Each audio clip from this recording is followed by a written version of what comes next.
Hi mga Mima! Another unboxing na naman po tayo ng kinakabaliwan kong mga gown. So, ito po at nabudol na naman tayo ng mga online seller. Grabe, paldo-paldo na kayo sa akin na sobrang dami nyo ng kinita. Well, actually, hindi naman nakakahinayang kasi nga, di ba, mababawi naman natin yung gastos natin once na ma-rent yung gown na ating mga binibili. So, hindi nakakahinayang and actually, magandang business din to kasi hindi naman nasisira yung mga gown, di ba? So, kailangan lang ding ingatan and pag nagpa-rent, kailangan talaga makikita mo kung ano yung mga nasira nila para mabayaran nila. So, itong gown na to ay nagustuhan ko kasi ang puti niya, tapos long sleeve siya, kasi wala pa akong long sleeve masyado na white eh.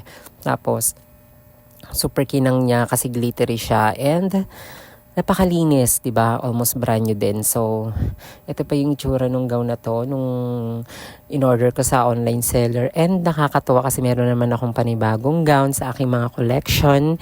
Kagaya nga na sinasabi ko, hindi ako nangihinayang. Syempre, mapapakinabangan ko rin naman to.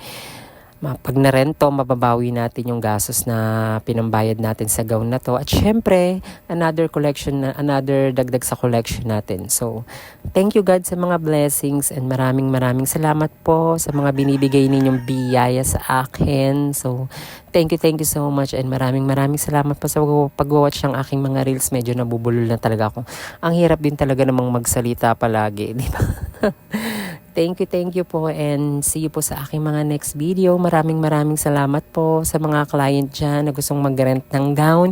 Mag-PM lang po sa akin, Jaisal Ann Agustin, Jaisal Ann Polarendo. Ito yung mga account ko.